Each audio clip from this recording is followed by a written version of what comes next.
تشكيلة المنتخب العراقي المتوقعة أمام منتخب كوستاريكا. يلتقي منتخب العراق ومنتخب كوستاريكا في مباراة ودية في البصرة يوم الخميس القادم، وذلك بعد عودتهم من إسبانيا حيث خسر أمام المكسيك ب4 أهداف مقابل لا شيء، وتعادل مع الإكوادور سلبا تحت قيادة المدرب راضي شنيشل. ومباراة العراق وكوستاريكا سوف تكون تحت قيادة المدرب الإسباني خيسوس كاساس، وسوف تكون له المباراة الأولى مع العراق،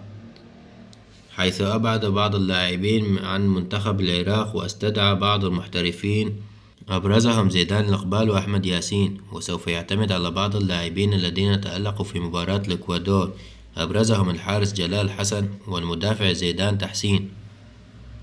وكان أن صرح المدرب كاساس لصحيفة آسيا الإسبانية أنه سوف يعتمد على أسلوب السيميوني، لذلك سوف يعتمد كاساس على طريقة اللعب 4-4-2 ويهتم بجانبين الهجومي والدفاع. لذلك سوف يعتمد كاساس في تشكيلته المتوقعة أمام كوستاريكا على الحارس جلال حسن في حراسة المرمى، في خط الدفاع زيد تحسين ومناف يونس قلبي دفاع،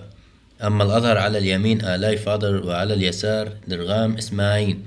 في خط الوسط أمير العماري وأمجد عطوان، أما الأجنحة على اليمين أحمد ياسين وعلى اليسار إبراهيم بايش،